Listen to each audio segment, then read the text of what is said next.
Hello everyone, welcome back to my channel the emperor first wife का next episode लेकर आई हूँ। और मैंने कल ओमेगा अल्फ़ा सब घुसा दिया था, मतलब ओमेगा ही कहा था। खैर, वो एक मिस्टेक था। हाँ, आप सब समझते हो है ना। तो चलिए शुरू करते हैं आज का एपिसोड। तो पिछले एपिसोड में हमने देखा था जहाँ पर प्लान क्लैन से कॉन्क्यूपाइन आया था। अब विंग इसके लिए बिल्कुल भी तैयार नहीं था, मतलब उसे नहीं चाहिए कॉन्क्यूपाइन, लेकिन वो ये बात किसी को बता नहीं पा रहा था।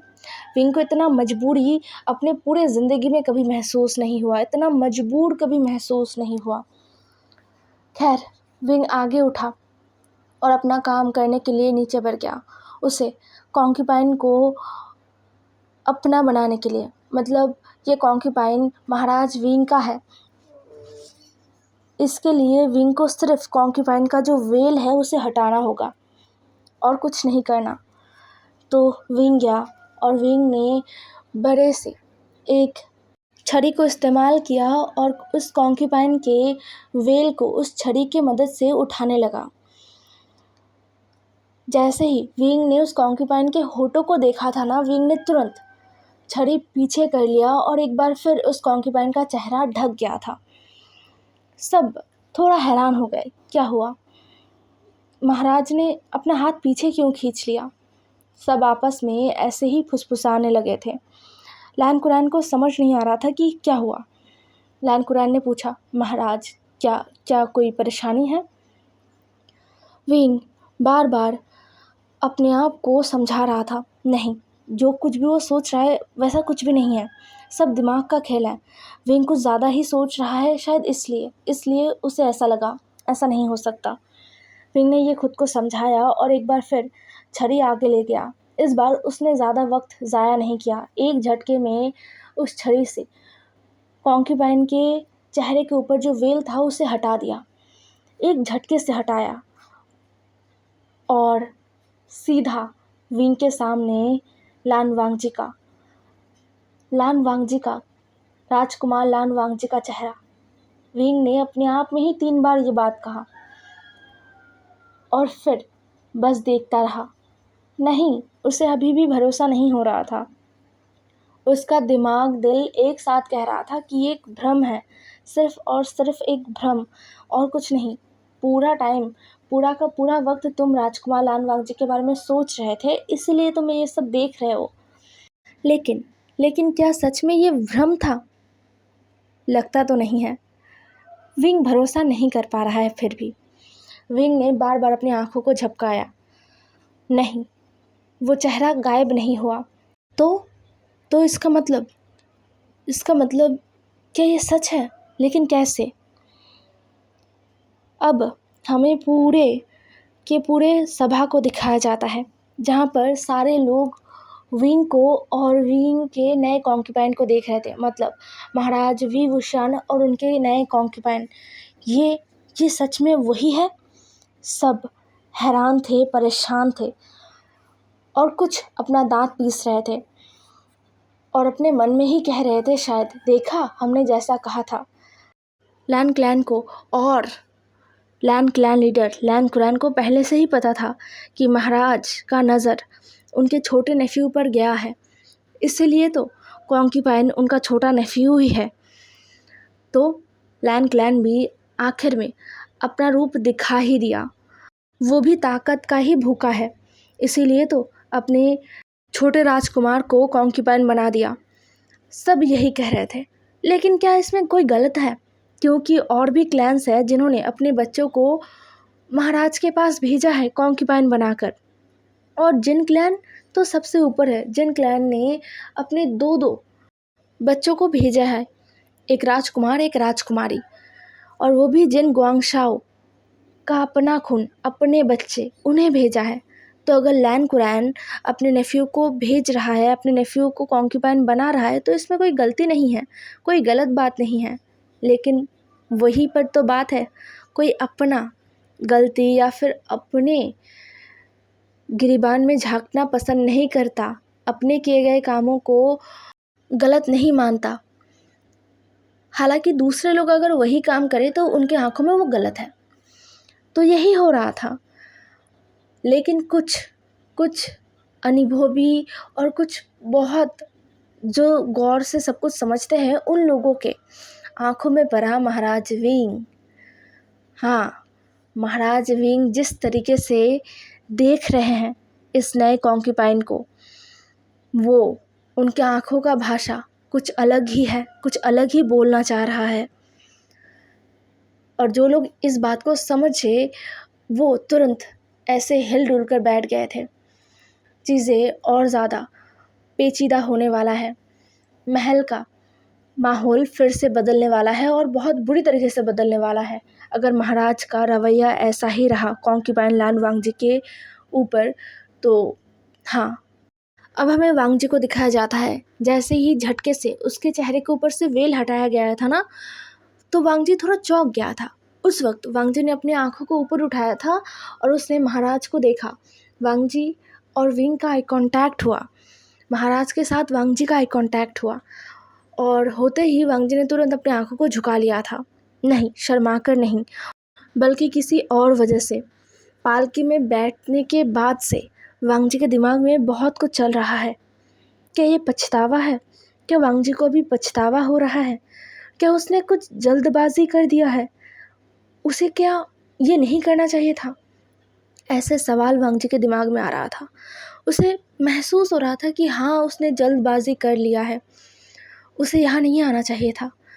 लेकिन उस वक्त जब वांगजी ने देखा कि एक और इंसान को, एक और फीमेल को महाराज के लिए कॉन्क्यूपाइन बनाकर भेजा जा रहा है उसके ही क्लैन से, तो वांगजी खुद को रोक नहीं पाया। वांगजी बस ये नहीं होने देना चाहता था, इसलिए तब वांगजी को जो सही लगा वांगजी ने किया। लेकिन अब जब वांगजी एकदम महाराज के महल के सामने है, धीरे धीरे पहुंच रहा है महल की तरफ, तब से लेकर वांगजी को ऐसा महसूस होने लगा कि नहीं, वांगजी ने जल्दबाजी किया है। वो अब पछताने पर क्या होगा? कुछ भी नहीं होगा। चीज़ें हाथ से निकल गया है, अब वांगजी कुछ नहीं कर सकता। हाँ, वांगजी के दिमाग में यही सब कुछ चल रहा था। इस बीच लैन कुरैन ने माहौल को ठीक करने की कोशिश किया। मतलब उन्होंने भी देखा कि कैसे महाराज हैरानी से देख रहे हैं वांगजी को, जैसे कि उन्हें भरोसा ही नहीं हो रहा है। तो हाँ, लैन कुरैन ने अपना गला साफ किया और कहा महाराज। नहीं, विंग ने कोई जवाब नहीं दिया और ना ही विंग का ध्यान भंग हुआ। वो एक टक वांगजी को, राजकुमार वांगजी को देखे जा रहा था। तो लैन कुरैन ने दोबारा अपना गला साफ किया और कहा महाराज। अब विंग का ध्यान वापस आया, मतलब विंग अपने ध्यान में वापस आ गया था। उसने आसपास देखा और फिर अपने रोब को ठीक किया और कहा हाँ कुरैन, क्या हुआ है? लैन कुरैन ने कहा महाराज, लैन क्लैन आपके सेवा में हाजिर है।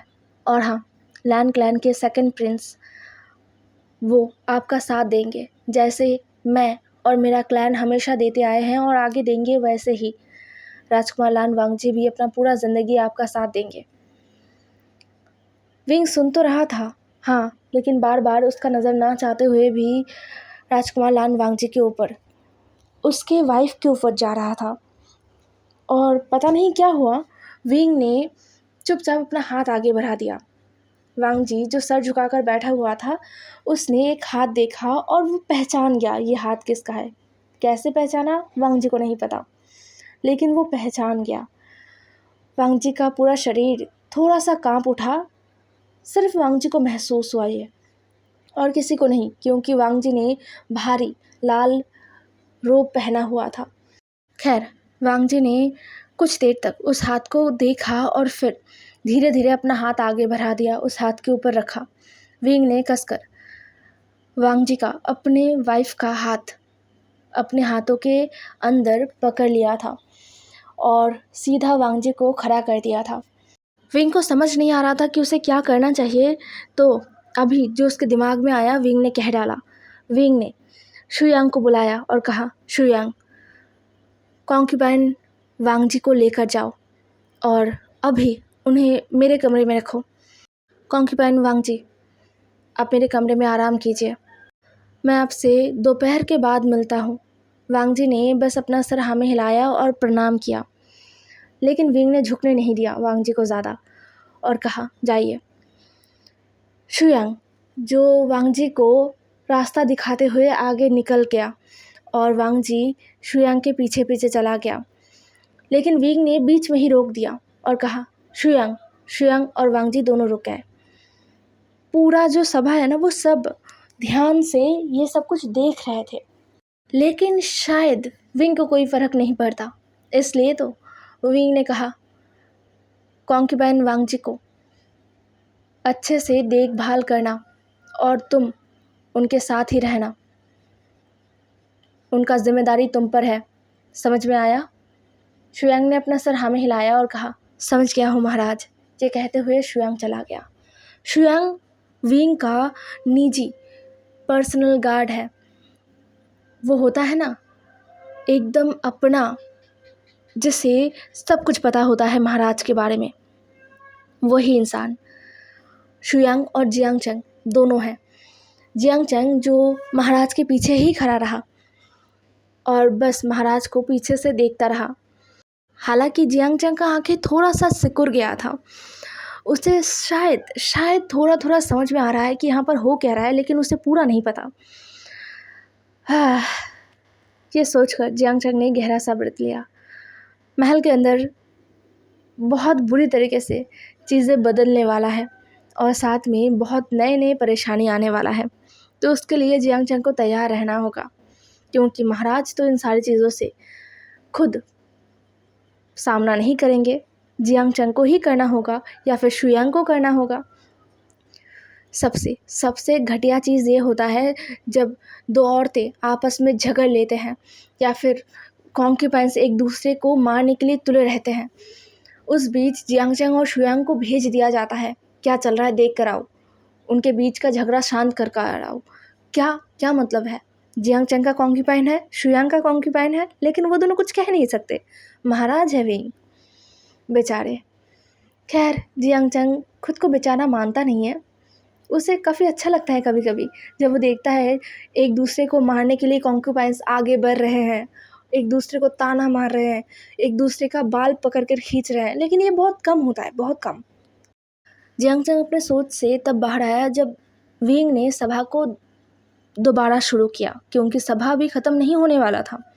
और भी लोग हैं जो अपनी परेशानियों को बताना चाहते थे, अपने लोगों के बारे में बताना चाहते हैं। एक राजा होने के नाते चाहे कुछ भी हो जाए, विंग को सुनना होगा, अपने बारे में नहीं सोचना है।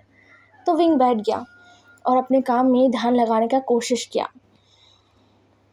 दूसरी तरफ महल के अंदर पहली बार वांग जी का पैर पड़ा था, वांग जी का कदम पड़ा था। उसे नहीं पता कि इस महल में कौन कौन रहते हैं, उसे नहीं पता कि इस महल में उसका ज़िंदगी कैसा होगा। वांग जी का दिल धड़क रहा था, अजीब तरीके से धड़क रहा था, लेकिन उसके चेहरा देखकर कोई ये बता नहीं सकता। वांग जी बस सामने शुयांग को देख रहा था और चल रहा था। शुयांग जो सावधानी से वांग जी को लेकर जा रहा था। रास्ते में जितने सर्वेंट्स आ रहे थे वो सब शुयांग को देखकर अपना सर झुका रहे थे, प्रणाम कर रहे थे। वांग जी को वो लोग नहीं पहचानते थे, लेकिन शुयांग उसे देखकर सब प्रणाम कर रहे थे। शुयांग उन पर ज़्यादा ध्यान नहीं दे रहा था, वो आगे बढ़ रहा था। बीच में वांग जी के दिमाग में बहुत सारे सवाल आए, सारे कॉन्क्यूपाइंस वो कहाँ पर रहते हैं, ऐसे सवाल, लेकिन वांग जी ने किया नहीं। पर शुयांग को शायद थोड़ा समझ आया। ऐसे हालात में वो पहली बार नहीं पड़ा है, महाराज के कॉन्क्यूपाइंस से वो बहुत ज़्यादा वाकिफ़ है। इस महल के जितने भी कॉन्क्यूपाइंस है ना, शुयांग सबको पहचानता है, क्योंकि ज़्यादातर कॉन्क्यूपाइंस को संभालने का जो ज़िम्मा है वो शुयांग के ऊपर ही है। जियांग चंग वो बदतमीज़, वो तो शुयांग को धकेल कर पीछे से निकल जाता है, तो ना चाहते हुए भी शुयांग को पता है कि कॉन्क्यूपाइंस के दिमाग में क्या क्या चीज़ें चलता रहता है। तो शुयांग ने कहा, कॉन्क्यूपाइंस सारे कॉन्क्यूपाइंस महल के दूसरे छोर पर रहते हैं और वो इस महल में भी नहीं है। वो अलग एक महल है जो दूसरे छोर में बना हुआ है। वहीं पर सारे कॉन्क्यूपाइंस रहते हैं, सिवाय महाराज के मुख्य 5 कॉन्क्यूपाइंस को छोड़कर सारे कॉन्क्यूपाइंस वहीं पर रहते हैं। और जो 5 कॉन्क्यूपाइन हैं वो महाराज के निजी महल के एकदम करीबी महल में रहते हैं। ये सब कुछ वागजी सुन रहा था। क्या यहाँ पर अलग अलग महल है, एक नहीं है? हाँ, ये बात वांगजी को साफ हुआ जब वो लोग एक खुले मैदान जैसे जगह पर पहुँचे। लेकिन ये खुला मैदान नहीं था, नीचे पत्थर से बना फर्श था जो एकदम चमकीला और साफ है। ये इतना बड़ा मैदान है कि यहाँ पर आधा लैंड क्लैन आ सकता है। मेन जो लैंड क्लैन है वो आधा आ सकता है। और उस खाली जगह के चारों तरफ अलग अलग महल बने हुए हैं जो देखकर पास तो बिल्कुल नहीं लग रहे हैं। शुयांग रास्ता दिखाते हुए वांगजी को आगे लेकर जाता है और कहता है, चिंता मत कीजिए कॉन्क्यूपाइन लान वांगजी, समय के साथ आप सब कुछ पहचान जाएंगे। ये जगह बहुत बड़ा है, इसे पहचानने के लिए समय चाहिए, तो अपने आप को समय दीजिए। वांगजी शुयांग के हर बात को ध्यान से सुन रहा था, लेकिन कोई जवाब नहीं दे रहा था, कोई सवाल भी नहीं कर रहा था। शुयांग अपने आप से ये सब बातें कह रहा था और अब ना शुयांग को भी थोड़ा सा अजीब लगा, हैरानी हुआ। पहली बार कोई ऐसा कॉन्क्यूपाइन उसने देखा है जो बिना किसी सवाल के बस शुयांग की बातों को सुन रहा है और शुयांग के पीछे पीछे चल रहा है। खैर, अच्छा ही है, ये सोचते हुए शुयांग जब महाराज के निजी महल उसके एकदम सामने पहुंच गया तब वांगजी ने देखा कि ये महल कितना बड़ा है। क्या यहाँ पर सिर्फ महाराज रहते हैं? वांगजी को लगा कि वो पूछे एक बार, लेकिन उसका ये आशा बस आशा ही रह गया। वो पूछ नहीं पाया क्योंकि सामने एक इंसान खड़ी थी। एक नहीं, शायद 10-12। लेकिन वांगजी को समझ आया कि वो सब ज़्यादातर नौकर है और उनके सामने जो खड़ी है वो कौन है? वांगजी के दिमाग में सवाल आया और वांगजी ने सामने की तरफ देखा। शुयांग ने भी देखा। शुयांग आगे गया और कहा, कॉन्क्यूपाइन वेनमिंग। तो सामने जो कॉन्क्यूपाइन था उसने अपना सर झुकाया और प्रणाम किया शुयांग को और कहा, मास्टर शुयांग, बहुत दिन हो गए आपको देखे हुए। शुयांग मुस्कुराता है और कहता है, हाँ, वैसे आप यहाँ पर, महाराज तो यहाँ पर नहीं है।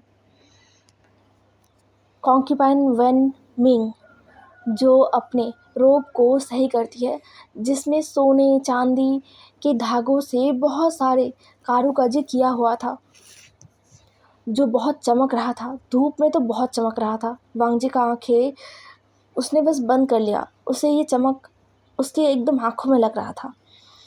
तभी उसने सुना कि उस कॉन्क्यूपाइन वेन मिंग ने कहा, तो मास्टर शुयांग, ये कौन है? जैसे ही ये कहा, वांगजी ने अपने आँखों को खोल लिया। शुयांग जो अपने होठों को दबाता है बहुत थोड़े वक्त के लिए, मतलब शायद 1-2 सेकंड के लिए, फिर मुस्कुराते हुए कहा, कॉन्क्यूपाइन वेन मिंग, ये कॉन्क्यूपाइन लान वांगजी है, लैन क्लैन के सेकंड प्रिंस है और महाराज के नए कॉन्क्यूपाइन है। ये सुनकर कॉन्क्यूपाइन वेन मिंग का चेहरा थोड़ा अजीब सा हो गया था। कॉन्क्यूपाइन वेन मिंग थोड़ी सी आगे आई और वांगजी को पैरों से माथे तक घूरा, 2-3 बार घूरा, जो वांगजी को पसंद नहीं आया। फिर वेन मिंग ने कहा, ओह, तो मास्टर शुयांग, इन्हें आप यहाँ पर क्यों लाए? इन्हें आप कॉन्क्यूपाइंस के महल में क्यों नहीं लेकर गए? शुयांग ने कहा, कॉन्क्यूपाइन वेन मिंग, महाराज का आदेश है, इन्हें महाराज के कमरे में रखा जाएगा, ये महाराज के कमरे में रहेंगे। ये बात सुनकर कॉन्क्यूपाइन वेन मिंग का चेहरा देखने लायक हो गया था। वह हैरानी से कुछ देर शुयांग को देखते रहते हैं और फिर कहते हैं, महाराज का आदेश है? शुयांग ने अपना सर हाँ में हिलाया और बोला, अब हमें जाना होगा। महाराज ने कहा जल्द से जल्द कॉन्क्यूपाइन लान वांगजी को उनके कमरे में आराम करने दिया जाए, तो अब मुझे जाना होगा। ये कहते हुए शुयांग ने एक और शब्द नहीं कहा, सिर्फ वांगजी की तरफ देखा और कहा, कॉन्क्यूपाइन वांगजी आइए, मेरे साथ आइए। शुयांग आगे चला गया था और वांगजी 1 मिनट के लिए भी नहीं रुकता है, वो सीधा शुयांग के पीछे निकल गया। पीछे से वन मिंग बस देखती रही। उसके सारे जो सर्वेंट्स थे वो आपस में फुसफुसाने लगे, क्या महाराज के महल में? लेकिन महाराज के महल में जाने का अनुमति तो सिर्फ और सिर्फ कॉन्क्यूपाइन शाओ शिनचैन का है। तो ये नया कॉन्क्यूपाइन जो अभी आया है वो कैसे महाराज के कमरे में जा सकता है? क्या हो रहा है? क्या इस नए कॉन्क्यूपाइन का महाराज के साथ कोई संबंध था पहले? नहीं, ऐसा नहीं हो सकता। तो क्या वजह क्या हो सकता है? वैसे भी ये नया कॉन्क्यूपाइन देखने में बहुत सुंदर है। क्या इसका वजह यही है कि वो बहुत सुंदर है? महाराज मोहित हो गए? ऐसे बातें वो सर्वेंट्स कर रहे थे, जिसे सुनकर वैन मिंग ने चिल्लाया और कहा, चुप रहो, बकवास बंद करो। कहाँ क्या बोलना चाहिए समझ नहीं आता, ज़ुबान खींच लूँगा मैं तुम लोगों का। चलो यहाँ से। ये कहते हुए वैन मिंग आगे चली गई। वैन मिंग वैन रूहान का बेटी है। हाँ, वैन रूहान का बेटी वैन मिंग, जो खास 5 जो कॉन्क्यूपाइन है उनमें से ही आती है। हालांकि महीने में एक बार महाराज से मिल पाती है। पूरा जान लगा देती है महाराज को अपनी तरफ करने के लिए, महाराज को अपने ऊपर मोहित करने के लिए, लेकिन कुछ नहीं होता। वो शाओ शिनचैन, उसके अंदर पता नहीं कौन सा जादू टोना है। और अभी दूसरा ओमेगा। वैन मिंग पागल हो जाएगी, एकदम पागल। नहीं, उसे पागल नहीं होना है, उसे महाराज को अपना बनाना है। अब यहाँ से हमें वांगजी को दिखाया जाता है जो एक बड़े से कमरे में, एक बड़े से बिस्तर में बैठा हुआ है। यहाँ पर और कोई नहीं है, शुयांग बाहर है और शुयांग ने कहा है कि वो बाहर ही इंतज़ार करेगा जब तक महाराज नहीं आते। महाराज का आदेश है तो वो बाहर ही है, अगर कुछ भी ज़रूरत हो तो उसे बुलाया जाए। वांगजी को नहीं लगता कि कुछ भी उसे ज़रूरत होगा, क्योंकि अभी थोड़ी देर पहले 2 सर्वेंट्स आए थे जिनके हाथों में बहुत सारा खाना है। वांगजी ने खाया नहीं, वो अभी भी सामने ही रखा हुआ है, सामने के बड़े से टेबल पर रखा हुआ है, जिनमें बहुत सारे स्वादिष्ट खाने हैं, मिठाइयाँ हैं। नहीं, वांगजी को भूख नहीं है, बल्कि वांगजी का दिमाग फटा जा रहा है। अभी वांगजी ज़्यादा कुछ नहीं सोच रहा है, फिर भी उसका दिमाग फटा जा रहा है। वांगजी ने धीरे धीरे अपने शरीर को बिस्तर में लेटा दिया। पता नहीं क्यों, लेकिन उसे डर नहीं लगा इस बिस्तर में लेटने के लिए। अक्सर लोग डर जाएंगे, है ना? हाँ, डर जाएंगे। कोई भी हिम्मत नहीं करेगा कि महाराज के अनुमति के बिना महाराज के बिस्तर को छुए, महाराज के बिस्तर पर लेट जाए। लेकिन वहाँ पर वांगजी लेट गया था। क्यों लेटा था नहीं पता। क्या वांगजी का जो शरीर है वो ये मान चुका था कि वो महाराज का पत्नी है, वो महाराज का वाइफ है, वो एम्परर का वाइफ है, तो वो एम्परर के बिस्तर पे सो सकता है बिना इजाज़त। शायद ऐसा है। नहीं पता, वांगजी को नहीं पता। वांगजी अपने आँखों को बंद करके लेटा हुआ है। उसका दिल और दिमाग अभी शांत हो गया है काफ़ी ज़्यादा। इस कमरे में सिर्फ़ और सिर्फ महाराज का खुशबू है। जो महाराज से आता है वही खुशबू इस पूरे कमरे में फैला हुआ है, जो वांगजी को शांति महसूस करा रहा था, वांगजी का दिमाग ठंडा कर रहा था। वांगजी जहाँ पर आँखों को बंद करके खुद को शांत कर रहा था, वहीं पर महाराज विंग, जो अपना मॉर्निंग कोट ख़त्म करके बाहर आए और सामने कुरैन और शिचान से मिले। हाँ, लैन शिचान और कुरैन खड़े हैं। वांगजी उनके सामने गया। लैन कुरैन ने अपना सर झुकाया और कहा, महाराज, मैं वो हिचकिचा रहा था, बोल नहीं पा रहा था। विंग ने कहा, बताओ कुरैन, क्या बोलना है? हिचकिचाओ मत, मेरे सामने अगर तुम हिचकिचाओगे तो कौन बोल पाएगा। लैन कुरैन ने थोड़ा मुस्कुराया और कहा, मुझे पता है महाराज, लेकिन मैं फिर भी हिचकिचा रहा हूँ। विंग ने कहा, बताओ, बेझिझक बताओ। लैन कुरैन अब हिचकिचाते नहीं हैं, बता ही देते हैं अपना सर झुकाकर। महाराज, मेरा नेफ्यू वो अभी उस तरीके से समझदार नहीं है। वो हद से ज़्यादा ईमानदार है और वो एक अच्छा कल्टीवेटर है महाराज, लेकिन उसे राजनीति नहीं आता। उसे नहीं पता कि अंदर महल में क्या चलेगा, इसलिए मैं थोड़ा परेशान हूँ। विंग ने यह सुना और कहा, कुरैन, मेरे महल में जितने भी कॉन्क्यूपाइंस हैं वो सभी मेरे कॉन्क्यूपाइंस हैं। मैं उनका सुरक्षा देखता रहता हूँ और मुझे नहीं लगता कि उनमें से किसी को कोई तकलीफ़ है। लेकिन हाँ, राजकुमार लान वांगजी का तकलीफ़ तो बिल्कुल नहीं होगा। मुझ पर भरोसा करो, मेरा ये वादा रहा तुमसे। उन्हें महल में किसी भी तरीके का कोई परेशानी नहीं होगा। मैं हूँ उनके साथ। लैन कुरैन को अंदर से अच्छा लगा एकदम। उनका सारा चिंता गायब हो गया था। उन्होंने अपना सर झुकाया और प्रणाम करते हुए कहा, शुक्रिया शुक्रिया महाराज। विंग ने कहा, कुरैन, इतना शुक्रिया कहने का ज़रूरत नहीं है। तुम जाओ, अभी आराम करो। मेरे पास थोड़े और काम बाकी है, मुझे वो करना है। और राजकुमार लैन शिचैन तुरंत अपना सर ऊपर उठाते हैं और विंग के साथ उनका आई कांटेक्ट होता है। लैन शिचैन को अपने नज़रों को मिलाते हुए देखकर विंग मुस्कुराता है और कहता है, अपने भाई के लिए चिंता मत कीजिए, मैं हूँ यहाँ पर। और आप जब मॉर्निंग कोर्ट के लिए आएंगे तब आप अपने भाई से मिल सकते हैं। ये आपके लिए, ख़ास आपके लिए मेरा अनुमति रहेगा। ये सुनकर लैन शिचैन का चेहरा एकदम खिल उठा था, बहुत ज़्यादा खिल उठा था। लैन शिचैन ने कहा, शुक्रिया शुक्रिया महाराज। फिर विंग वहाँ से चला गया था। विंग को अपना काम जल्दी ख़त्म करना है और उसे अपने महल लौटना है, अपने कमरे में जाना है और देखना है क्या जो कुछ भी हो रहा है वो सब सच है या फिर वो एक बड़े से सपने में है, एक बड़े से सपने में कैद हो गया है। क्योंकि विंग को अभी भी भरोसा नहीं हो रहा है। ये खबर पूरे महल में फैल गया था। पूरे महल में सारे कॉन्क्यूपाइंस के बीच आग की तरह ये खबर फैल गया था और सबके आंखों में जलन था। सब जानना चाहते थे कि ये नया कॉन्क्यूपाइन कैसा दिखता है, क्या करता है, ऐसा क्या है उसके अंदर जो महाराज ने सीधा उसे अपने महल रुकने दिया, उसे अपने कमरे में जाने दिया। नहीं, ऐसा नहीं हो सकता। महाराज के कमरे में तो खास कॉन्क्यूपाइन शाओ शिनचान का भी जाना मना है।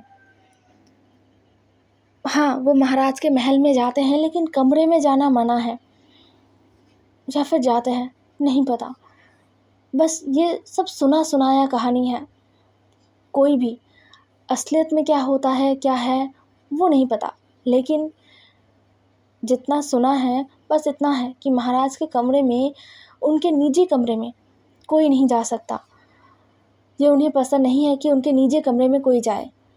खुद ही वो अपने कॉन्क्यूपाइन से मिलने के लिए उनके महलों में जाते रहते हैं। और आज तो ये बात एकदम आग की तरह फैल गया था। मेंग्याओ, जिससे भरोसा नहीं हो रहा था, उसका पूरा शरीर काँप रहा था। मेंग्याओ ने गुस्से से अपने हाथ में पकड़े फूलों का गुलदस्ता ज़मीन पर पटक दिया। सारे जो सर्वेंट्स थे ना, वो तुरंत अपने घुटनों पर आ गए थे। मेंग्याओ चिल्ला रहा था। उसने कहा, वो कॉन्क्यूपाइन, वो राजकुमार कॉन्क्यूपाइन बन के आ गया। मुझे तो पहले ही दिन लगा था कि वो राजकुमार महाराज को अपनी तरफ खींचने का कोशिश कर रहा था। और महल में आया तो आया सीधा महाराज के महल में। नहीं, ऐसा नहीं हो सकता। उसे कुछ करना होगा। महाराज को वो अपने काबू में कर ही नहीं पा रहा है। मेंग्याओ को बहुत गुस्सा आ रहा है, बहुत ज़्यादा। तभी वहाँ पर मेंग्याओ का छोटी बहन मियान वो आई। उसने कहा, ब्रदर, आपने सुना? महाराज, वो कॉन्क्यूपाइन, वो राजकुमार लान वांगजी वही है ना जिसके साथ महाराज बातें कर रहे थे उस दिन, पिताजी के जन्मदिन के दिन। वो वो कॉन्क्यूबाइन बन के आ गए। ब्रदर अब क्या होगा? अब तो शायद महाराज हमें और भी ज़्यादा देखेंगे नहीं, हमारे करीब भी नहीं आएंगे, हमसे बात भी नहीं करेंगे। ऐसे कैसे चलेगा? मिंग्याओ ने कहा, चुप रहो मियान मियान, ये सब बातें कहना का वक्त नहीं है। सोचो कि महाराज को कैसे अपने तरफ किया जाए, महाराज को कैसे उस नए कॉन्क्यूबाइन से दूर किया जाए। डांट पड़ते ही मियान मियान ने अपने होठों को फुला लिया था। ये सब जब चल रहा था ना, तब वांगजी सो रहा था।